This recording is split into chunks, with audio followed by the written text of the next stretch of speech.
Hola y bienvenido a los videotutoriales de Mundo Eléctrico.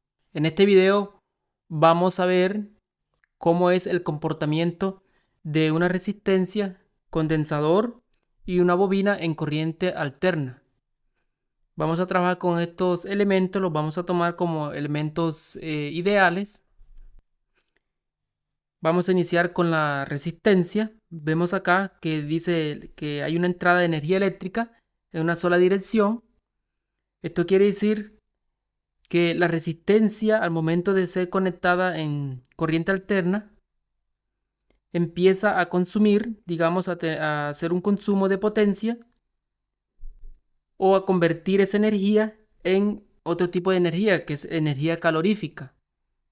Y la potencia disipada se denomina potencia activa, potencia de trabajo. Tenemos la fórmula y su unidad de medida, que es el ohmio. Acá vemos, vamos a fijarnos en la figura, vemos que inician las ondas desde el punto cero, tanto la corriente como la tensión empiezan en el mismo punto, y lo mismo también la potencia. En este caso decimos que la tensión y la intensidad en una resistencia óhmica están en fase. No hay un desfase, es decir, no hay una diferencia angular. Aquí una diferencia del ángulo sería cero. Podemos decir que tiene un ángulo cero, esas dos ondas. La potencia siempre va a ser positiva. Pues si hacemos la operación, tenemos que la potencia es igual a la tensión por la intensidad. Tenemos los dos valores positivos, pues vamos a tener una potencia positiva. Luego nos vamos al semiciclo negativo, tenemos dos valores negativos. Menos por menos es igual a más, nos da también una potencia positiva. Este comportamiento es el mismo que en la corriente directa. Es un disipador de calor y digamos, ese calor es un tipo de energía, que es una energía calorífica. No hay digamos, un gran cambio de la resistencia al momento de conectarla en tensión alterna. Por eso he escrito acá, es un conversor de energía. Podemos decir que es un conversor de energía. Energía eléctrica y sale energía calorífica. Luego tenemos acá el condensador y vemos que la energía eléctrica tiene un sentido bidireccional. Entra y regresa. Y eso pasa porque el condensador se carga y se descarga. Al momento de cargarse, genera, digamos, en los ciclos, en el semiciclo positivo, genera un semiciclo positivo de potencia y un semiciclo negativo de potencia. Si podemos notar acá, la frecuencia se duplica, la frecuencia de la potencia es duplicada. Esa potencia se denomina potencia reactiva. Como les dije anteriormente, la frecuencia hace recorrido, pasa por el punto cero, semiciclo negativo, nuevamente semiciclo positivo. Y entonces siempre hace este movimiento. Nosotros eso no lo vemos, eso pasa muy rápido, pero en ese lapso de tiempo el condensador siempre está cargándose y descargándose, cargándose y descargándose. Eso pasa de una manera, digamos, cargándose y descargándose no, porque al momento de que ya él se carga a su máximo valor, ya no pasa más corriente. Es como que la corriente en los bornes del condensador, digamos, la energía cambia de polaridad constantemente, positivo a negativo, positivo a negativo. Entonces ese cambio genera que se presente en el condensador ese desfase de 90 grados. Yo puse acá menos 90 grados, ya vamos a ver. Entonces, al momento de nosotros conectar el condensador a la corriente alterna, esto lo podemos interpretar directamente aquí. Si nos vamos a este punto, ¿qué hace referencia? Que es el valor máximo. Entonces, al momento, al instante de conectarlo, ya la corriente está en su máximo valor. O sea, la resistencia que presenta en ese instante es bastante baja. Es muy baja porque es el punto cero. ese punto cero, digamos, no hay presencia de frecuencia ahí en ese instante, eso pasa muy rápido. Entonces ya la corriente es como si diera un salto al valor máximo. Y cuando la corriente ya esté aquí en el valor máximo, el condensador se empieza a cargar hasta que llega al punto máximo de la tensión, se carga, ya ahí lo podemos, digamos, si nosotros lo desconectamos, él sigue cargado, se permanece cargado. Si le conectamos una carga, por ejemplo, le conectamos una resistencia, empieza a descargarse lentamente y nuevamente hay un flujo de corriente. Y de ahí viene el nombre de que el condensador es un almacenador de energía. Acá tenemos almacenamiento de energía. Él almacena la energía en forma de campo eléctrico. Tenemos la fórmula y esto se denomina reactancia capacitiva, que se mide en ohmios. Es decir, esto es la resistencia eléctrica que presenta el condensador en la tensión, en la corriente alterna. Podemos decir, aquí no estamos, digamos, utilizando tantos términos técnicos para poder entender todo esto. Podemos decir que esta es la resistencia eléctrica, como lo tenemos acá, resistencia óhmica, que hay del condensador, que presenta el condensador, pero en corriente alterna. ¿Sí? No podemos quedar con ese concepto. El condensador como resistencia, porque es realmente ese comportamiento, lo hace, lo tiene, y eso genera todo este comportamiento acá en las ondas. Si nos vamos acá a la fórmula, bueno, vamos a escribir otra fórmula que tenemos también, que aparece en los libros, que es la misma, pero un poco más desglosada. Tenemos 2pi por la frecuencia por la capacitancia. La capacitancia se mide en faradios, microfaradios. Luego vemos aquí esta parte que he escrito acá, 2pi por la frecuencia, no es otra cosa que la frecuencia angular, que esta que tenemos acá, ya eso lo vimos en un video anterior. Ahora debemos saber interpretar la fórmula para saber más sobre el comportamiento del condensador. Como ya les comenté, no vamos a hacerlo de la manera más común posible para que podamos comprender. Cuando nosotros tenemos una fórmula de estas características, por ejemplo, 1 sobre otro componente, o igualmente como lo tenemos acá, tenemos una división. El componente que está dividiendo, la variable que está dividiendo, con relación a esta, la variable que estamos buscando, digamos, su comportamiento es inversamente proporcional. ¿Qué quiere decir eso? Que si nosotros acá tenemos una resistencia muy, muy alta, es porque tenemos un flujo de corriente muy pequeño. Entonces, visto desde otro punto, si nosotros en un circuito medimos una corriente muy alta, eso quiere decir que tenemos una resistencia muy baja. Y eso es lo que pasa, digamos, con un cortocircuito, ¿no? El cortocircuito no hay una resistencia muy alta. Si nosotros cogemos un cable, lo conectamos en un borne positivo de una fuente de tensión, lo giramos así, lo conectamos al negativo, es decir, sin conectarle ninguna carga, eso es un cortocircuito. Y ahí simplemente va a haber una resistencia muy mínima que es la resistencia que presenta el conductor. Ya su valor varía según el conductor, si es de aluminio o es de cobre o cualquier otro metal. Entonces la resistencia que presenta ese cable en cortocircuito es realmente muy baja y por eso se dispara inmediatamente la intensidad en ese componente, en un cortocircuito. Y es lo mismo que nos pasaría aquí. Aquí tenemos, en el caso, si tenemos una frecuencia muy alta, pues vamos a tener una reactancia capacitiva muy baja. ¿Y qué quiere decir? Que el condensador me va a dejar pasar las señales alta, corriente a muy alta frecuencia. ¿Sí?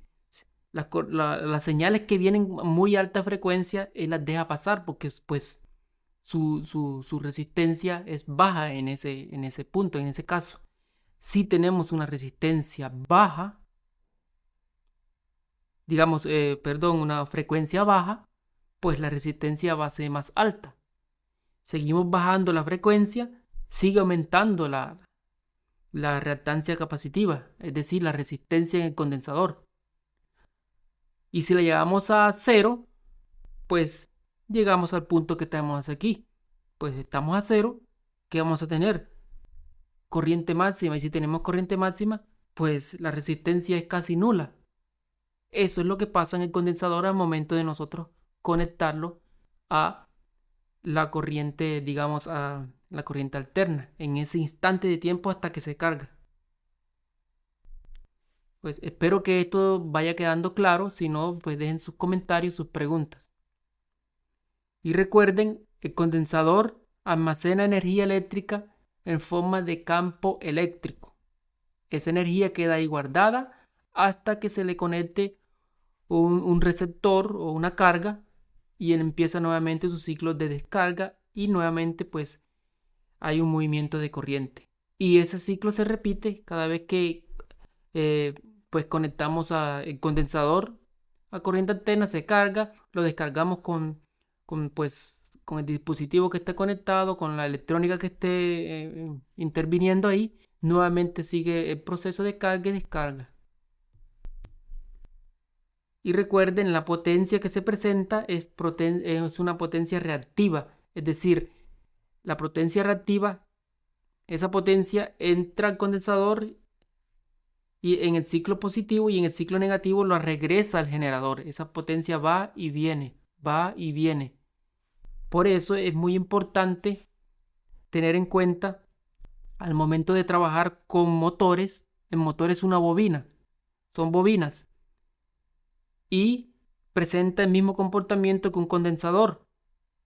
¿Sí? También almacena energía, también hace lo mismo, genera esa frecuencia. Según la frecuencia, genera también genera un desfase y genera digamos, ese retorno al generador de esa potencia reactiva. Y eso se compensa con un capacitor. Eso vamos a verlo ahora en el siguiente folio. Vamos a ver cómo cómo se complementan estos dos componentes. Vamos entonces ahora a la bobina. Ya les comenté algo que es el mismo comportamiento. La potencia reactiva va y viene, va y viene. O sea, la recibe y luego la manda nuevamente al generador. Y eso es lo que complica el trabajo, digamos, con los motores, que hay que compensar esa potencia reactiva. Tenemos el mismo comportamiento, vemos que la potencia también se duplica en su frecuencia. Tenemos semiciclos positivos y semiciclos negativos. Tenemos un desfase de 90 grados positivo. Cuando nosotros, al momento de conectar la bobina, el voltaje, aquí tenemos el voltaje, vemos que la corriente ya está aquí, en el punto cero. Cuando la corriente está en el punto cero, aquí en este caso ya la tensión está acá arriba en el punto máximo. Ya vamos a ver qué quiere decir eso, se lo vamos a ver con un diagrama de vectores. Y la fórmula la tenemos acá y se denomina acá, digamos, la resistencia que presenta la bobina en la corriente alterna se denomina reactancia inductiva. Se mide en hercios la inductancia y su resistencia se mide igualmente en ohmios, es decir, la reactancia inductiva se mide en ohmios. Y es igualmente, vamos a tratarla igualmente, es exactamente, digamos, como podemos decir, como una resistencia, para no complicarnos la vida con todo esto. Pero su nombre es reactancia inductiva y reactancia capacitiva. Pero vamos a llamarla que es una resistencia, pero en corriente alterna.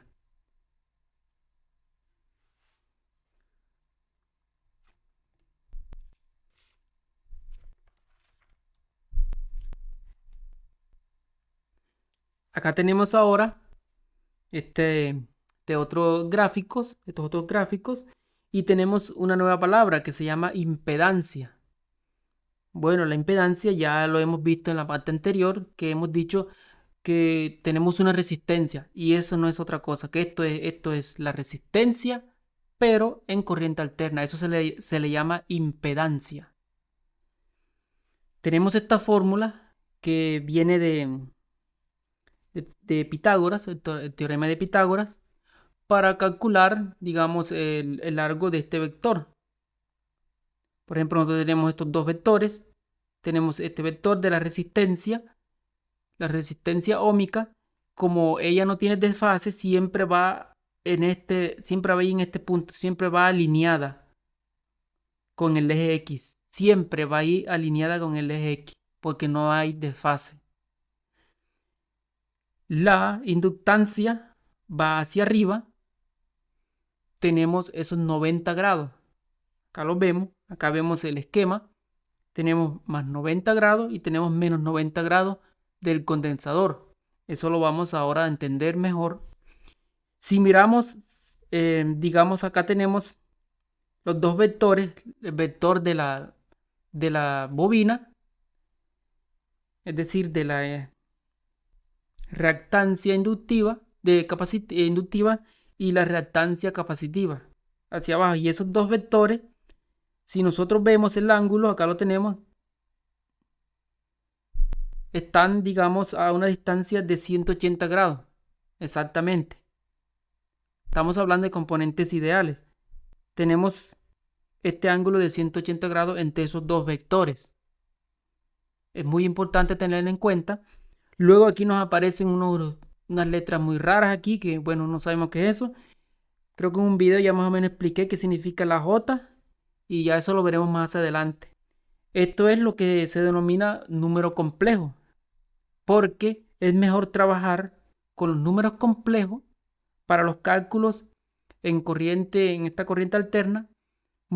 También se trabaja con esta fórmula, pero es mucho más laborioso. Ya van a ver más adelante cuando hagamos algún ejercicio, vamos a hacer ejercicio utilizando fórmulas, digamos, poco más básicas, que también son aplicables, que son funcionales, pero si nosotros queremos realmente trabajar de una forma más introducida a lo que es el cálculo de la corriente alterna, debemos trabajar sí o sí con los números complejos, porque nos va a facilitar la vida. Entonces, esto no es otra cosa que lo que es un número complejo y expresado según la reactancia inductiva. Y luego acá tenemos un número complejo, tenemos menos J, expresado según la reactancia capacitiva. Luego tenemos la impedancia, que es lo mismo que tenemos acá la fórmula. Para calcular este vector, acá tenemos la impedancia con números complejos. Tenemos la resistencia óhmica, que siempre va acá, como les dije, más el número complejo, ya sea que tengamos un capacitor o una bobina conectada. Según eso, pues vamos a manejar la J positivo o negativa. ¿Qué me va a dar esto? Esto me va a dar la ventaja de que voy a trabajar de una manera, por decirlo así, más exacta, porque también voy a obtener los ángulos, voy a trabajar con todo, digamos, los elementos que están en una circunferencia unitaria. Es decir, con todos los ángulos. Si tenemos acá la dirección de acá, podemos calcularlo muy fácilmente con los números complejos, porque pues podemos manejar la forma polar, que eso es la circunferencia, y vamos a tener rápidamente el ángulo. Por ejemplo, nosotros tenemos acá un vector este vector, entonces podemos calcular el ángulo de una manera muy fácil. También se puede hacer por el otro, digamos, trabajando con esto y trabajando con las imágenes, es decir, dibujando vectores. Pero si nos queremos facilitar la vida, pues los números complejos. Espero que esto esté bastante claro. Acá también les hice la representación del ángulo. Son 180 grados. Ahora nos vamos a esta parte que es de suma importancia. Entender esto, digamos, es fundamental para el cálculo con los números complejos. tenemos acá un circuito en serie. Tenemos una resistencia, una bobina y un condensador. Ya esto lo hemos visto en corriente directa. Vimos que la corriente, el comportamiento de la corriente en un circuito en serie es la misma, digamos, el recorrido que hace la corriente en todo el circuito es este. Y esa corriente es la misma corriente que sale de acá y vuelve ingresa al generador. Es decir, es la misma, no hay una ramificación. ¿Para qué nos sirve eso? Pues para definir la posición de nuestros vectores. Y aquí viene el por qué tenemos menos 90 grados para el condensador y 90 grados para la bobina. Si dibujamos acá en la circunferencia unitaria, acá tenemos la circunferencia y acá tenemos nuestra frecuencia angular, frecuencia circular que gira en este sentido, el sentido contrario de las manecillas del reloj. Vamos a la resistencia, ya le hemos dicho que ella se mantiene acá, no hay ningún desfase, pues el vector va aquí. ¿Qué vector hemos cogido en común para el circuito serie? Pues el vector común en este caso es la corriente, porque es la misma que pasa a través de todos los componentes. Ya van a ver que cuando analicemos el circuito paralelo, van a ver que ya no será la corriente, digamos la base, sino la tensión. Pues ya eso es tema de otro video tutorial. Pues entonces vemos que la corriente es común, es el mismo vector en todo. Aquí tenemos la resistencia, tenemos el vector de la corriente, tenemos la bobina, tenemos el vector de la corriente y tenemos el condensador y tenemos el vector de la corriente. Todos son los mismos. Acá he colocado un poco arriba el vector de la tensión para pues tener una mejor visualización. Pero va en la misma, digamos aquí en la misma línea, sobre el eje X. Pues están en fase, pues ahí lo tenemos los dos vectores. Ahora nos vamos a la bobina. Vemos que en la bobina tenemos la corriente y luego tenemos aquí la tensión. Vamos a regresar a la hoja anterior. Entonces, según esta imagen nos dice que al momento de que tengamos aquí la corriente, va a haber un desfase de 90 grados con respecto a la tensión. Es decir, la tensión está adelantada en este caso. ¿Sí? Va acá, ya está en 90 grados en máximo y después después está la corriente. Vamos a la inductancia. Aquí tenemos la tensión, está en su máximo y luego viene la corriente. Empieza acá desde cero. Y es lo mismo. Entonces tenemos ese desfase que tenemos aquí, positivo. Luego nos vamos al condensador. Nos dice que tenemos menos 90 grados. Es decir, que cuando la corriente está aquí, en este punto, ¿sí? Cuando tenemos la tensión, cuando la corriente llega aquí en este punto que estamos en punto cero, vea que aquí está la corriente, está de primero. Y después es que viene la tensión a alcanzar su punto máximo. Es decir, la tensión se va atrasando. Está atrasada en este caso, podemos decirlo así. Estamos viendo que ya tenemos la corriente aquí y luego viene el vector, está desplazado, digamos, hacia la izquierda, ¿sí? Hacia abajo, hacia la parte de abajo, y pues le ponemos un símbolo negativo, menos 90 grados. Y de ahí estos dos vectores los he sacado acá, digamos, he hecho como un espejo, lo pongo acá, cada uno de los dos, y tenemos vector hacia arriba y el vector hacia abajo. Y lo mismo lo vemos acá. Ahora viene lo interesante. Si nosotros tenemos un motor, el motor es una bobina, ya sabemos que está hacia arriba. Aquí tenemos, por ejemplo, el motor y tenemos este ángulo, que este ángulo necesitamos reducirlo, ¿sí? Por eso es lo que se le llama el coseno de phi. Porque esto aquí, esta línea de acá se denomina coseno y esta de acá sería el seno. Entonces este ángulo toca ponerlo, sí, toca reducir digamos, potencia que hay ahí, es muy grande, esa potencia reactiva. Para eso tenemos que reducir ese ángulo. Entonces, ¿qué tenemos? Si vemos acá y nosotros desplazamos el vector, como tenemos una bobina conectada, ese motor, y necesitamos compensar esa em, potencia reactiva, pues si desplazamos este vector, sé que un vector lo tenemos que dibujar donde está, donde termina uno, aquí está su indicador, la flecha. Nosotros podemos decir que el vector de aquí viene hacia acá. Este sería del condensador. ¿Y qué estamos haciendo aquí? Una recta en estos dos puntos. Desde aquí a aquí. Entonces el ángulo nos quedaría aquí. Ahí lo vamos disminuyendo. ¿Sí ves? Entonces esa es la importancia del condensador en el manejo, digamos, de los motores eléctricos, en la compensación eléctrica. No es otra cosa que este vector hacerlo más grande, cada vez más grande, para ir restándole a la, digamos, la potencia reactiva de la bobina, que genera la bobina. Y eso lo vemos aquí. Eso funciona por eso, porque tienen esta diferencia de 180 grados. Entonces, este vector es como si yo lo muevo acá arriba. Si yo lo muevo y tienen el mismo tamaño, pues el ángulo aquí va a ser cero. Porque el condensador me compensa la potencia reactiva total. Pero eso no lo podemos hacer, eso no se debe hacer en un motor porque la potencia reactiva es necesaria para generar el campo electromagnético en la bobina, para que el motor gire. Sí se compensa hasta cierto punto, pero nunca a su máximo. Bueno, creo que al final está un poquito más complejo el tema, pero eso lo vamos a ir entendiendo paso a paso. Espero que este tutorial les sea útil, que hayan comprendido. No olviden suscribirse a nuestro canal y dejar sus comentarios.